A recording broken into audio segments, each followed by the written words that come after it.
sector reforms? It shows the evolution of our legal education in the country and the way, manner in which our system have developed is very critical, very important. Mentorship is so important.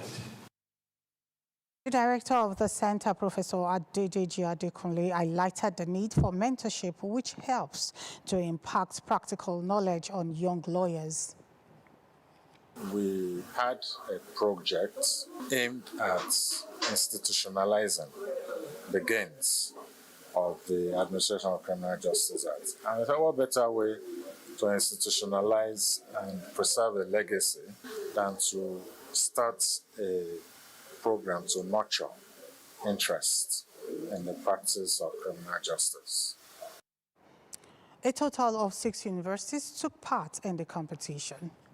Now, on Monday, workers under the Association of Senior Civil Service of Nigeria, ASCON, picketed the head office of the National Insurance Commission, NICOM, over allegation of anti-labor practices by the management.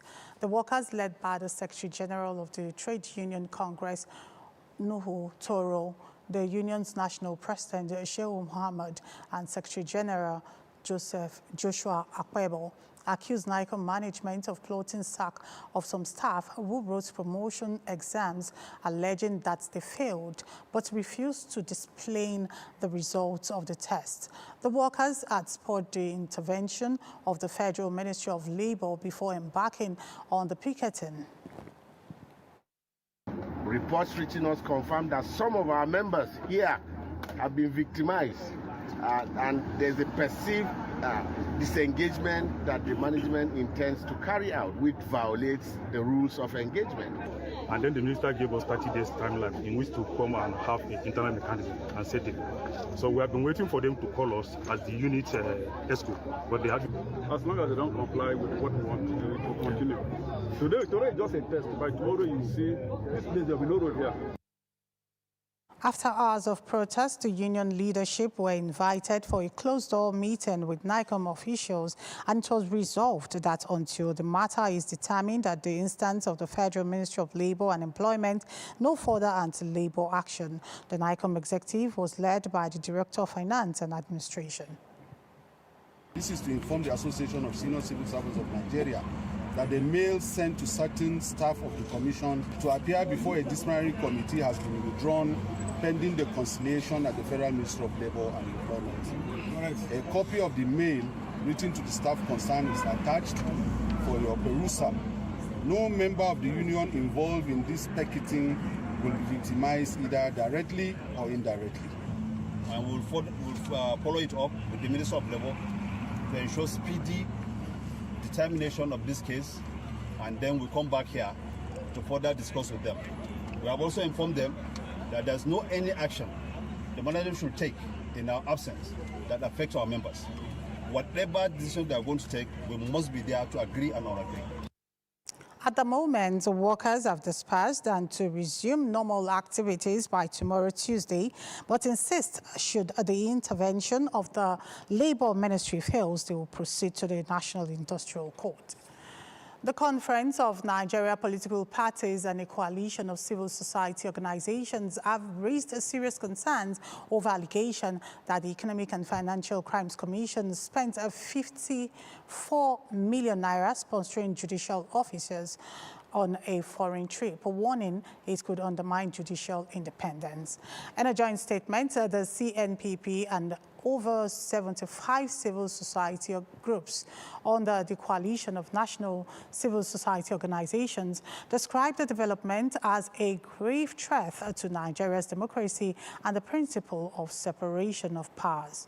The groups were reacting to a report alleging that the EFCC funded a trip to London for 5 judges, a move they say creates a potential conflict of interest, given the Commission's regulation persecutors' cases before the same judiciary. They argue that the EFCC's explanation that the trip was for capacity building fails to address concerns about ethical standards and institutional integrity. According to the coalition, even if the judges were nominated through official channels, the source of the funding remains a critical issue that could erode public trust in justice system. The groups also expressed dissatisfaction with what they described as the Commission's dismissive response, warning that such actions could deepen existing concerns about selective persecution and bias. They are now calling on key oversight bodies, including the National Judicial Council, the Code of Conduct Bureau, the National Assembly, and the Office of the Auditor General to investigate the matter.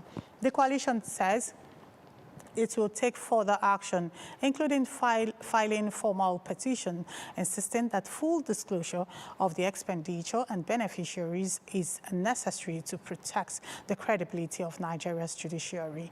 The statement was jointly signed by Comrade James Ezema, Deputy National Publicity Secretary of the Conference of Nigeria Political Parties, and Alhaji Ali Abache, National Secretary of the Coalition of a National Civil Service Organization. Nigeria's crackdown on terrorism financing has taken a decisive turn as the Nigeria Sanctions Committee designates 10 individuals and 3 companies for asset freezes and financial restrictions over alleged links to extremist funding networks. The directive, communicated through the Security and Exchange Commission, mandates immediate compliance by capital market operators as authorities intensify efforts to disrupt financial channels tied to insurgent groups, including Boko Haram.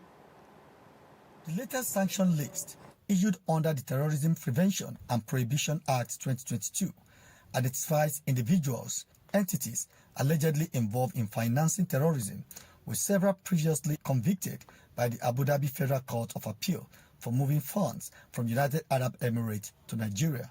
The Security and Exchange Commission has instructed all capital market operators to enforce the sanction by identifying and freezing without prior notice all funds and assets linked to designated persons and entities.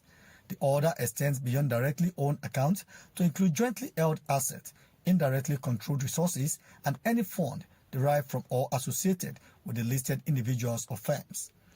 Financial institutions are also required to report all actions taken to the Nigerian Sanctions Committee while filing suspicious transactions report with the Nigerian Financial Intelligence Unit for further analysis. Regulator says the asset freezing mechanism is a preventive strategy aimed at cutting off financial lifelines that sustain terrorism, warning that failure to comply could result in both criminal and civil consequences, as well as reputational risk. The move reinforces Nigeria's commitment to global standard on anti-money laundering and counter-terrorism financing, while strengthening oversight across the financial system. Landry Balola, AIT News, Abuja. And this is Abuja Reports on AIT, reaching you live from our Padma studios here in Asokoro. Here's a reminder of our top stories. FCT Minister Nentam Wike denies Africa Democratic Congress venue rejection claims, says no formal request was made. Workers face head office of National Insurance Commission over alleged anti-labor practices. And smart farming pension produce organic and revenue.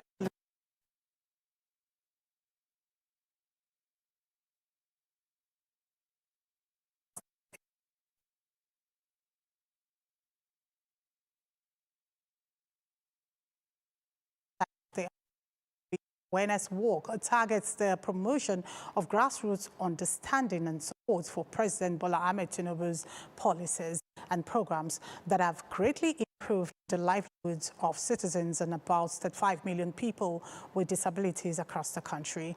The presidential aide has said this during the Abuja Walk with the theme, Hope Again 2027 Solidarity Walk. Organizers of the Abuja Walk with the team Hope Again 2027 Solidarity Walk explained that the event is more than a walk. It is a movement to reaffirm the collective belief in progress, unity, and the Renew Hope agenda. Mr. President has enacted different policies, different laws that are benefiting Nigerians, but we can see that there's like a communication bridge. These policies are not reaching the grassroots. So one of our responsibilities as a movement is to make sure these policies are communicated directly to the grassroots. For the Presidential Aid on Disability Matters, Mohammed Issa, the administration of President Bola Ahmed Tinubu has strengthened institutional leadership on disability inclusion through the creation of the Office of the Senior Special Assistant on Special Needs and Equal Opportunities. In the whole Africa, there is no any country that did what Nigerian did to community of persons with disability. This is to tell you that President Bola Ahmed Tinubu has a passion to community of persons with disability.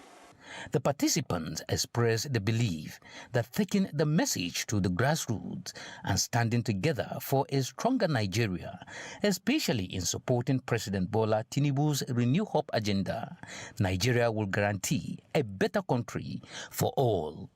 Dimas Nanzung, AIT News, Abuja. Now, as Nigeria prepares for the 2027 general elections, concerns are mounting over the persistent underrepresentation of women in governance, raising critical questions about inclusion, equity, and the future of leadership in the country. Despite making up nearly half of the population and playing active roles during elections, women continue to occupy a small fraction of decision-making positions. This harsh reality has once again come into sharp focus following the release of the election timetable by the Independent National Electoral Commission. Some agricultural experts in Nigeria says a yam farming and its value chain represents a lucrative investment opportunity with strong returns, hence the need for the adoption of urban smart agriculture business to produce organic food and revolutionize agriculture across the country. According to the agri-experts, during a training of a 10 million yam sack bag challenge to women on urban smart agriculture business in Abuja, Nigerians need to promote a natural, healthy food security, sustainable urban agriculture, and innovative farming technique using limited space. The 10 million yam sack bag challenge is a practical session on urban smart agriculture business, especially to enable women to grow their food at home and not depend on farmers. These agricultural experts explain that Nigeria is the highest yam producer in the world, with over 60% production worldwide, and has over 600 species of yam. If we have 10 million yam inject into Nigeria, do you know the number of families that will feed? One of our main idea again is to make sure food is available, not just food, but nutritional organic food. The facilitators Helpline Social Support Initiative, alongside its partners, call on Nigerians to join the challenge to promote nutritional, healthy food security, sustainable urban agriculture, and innovative farming techniques using limited space. With this initiative, Helpline is trying to empower women to see how we can sustain the community, sustain our family, and sustain Nigeria and Africa at large, and to produce good nutrition food that will be healthy for us and our children and the next generation. Don't know that there will be a short way I can be able to make a farm in my compound. Due to the place we are living, there is no space there. But I believe with this little experience I have there, I can go home now and start it. They insisted that Abuja alone has enough land to feed Nigerians and people in the neighboring countries. Dimas Nanzung, AIT News, Abuja. Now, the federal government has tasked Dangote Group to scale up sugar production through its subsidiary Dangote Sugar Refinery to 600,000 metric tons annually by 2030 as part of efforts to boost the local capacity and reduce imports dependence. The Minister of State for Industry, John Owen Eno, gave the directive during an inspection visit to the company's production complex in Nuham. The minister noted that the current local sugar production is a far cry from the 1.8 million metric tons that the country consumes annually, adding that as a leader in the sector, the DSRO must contribute to at least 600,000 metric tons in the year 2030 and sustain it. It needs to be accelerated much more, and all of that. Government's Sugar Development Master Plan is about the next 12th, 13th year.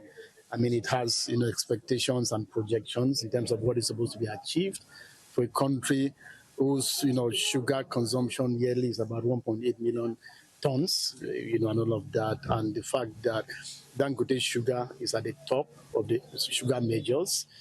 So much more is expected of it. I mean, there's a commitment on the part of Dangote Sugar, to be able to increase this to about 600,000 metric tons by 2030. And government is available and ready to work with Dangote Sugar in terms of what needs to be done to assist Dangote Sugar and other majors, as well as other industrialists. The visit, alongside the Executive Secretary of the National Sugar Development Council, Kamal Barin, is part of a nationwide assessment of sugar projects in line with President Bola Ahmed Tinubu's directive to accelerate Nigeria's drive towards self-sufficiency in sugar production. And that's Abuja Reports on AIT. I am Oyebimpe Wealth. Thanks for staying with us.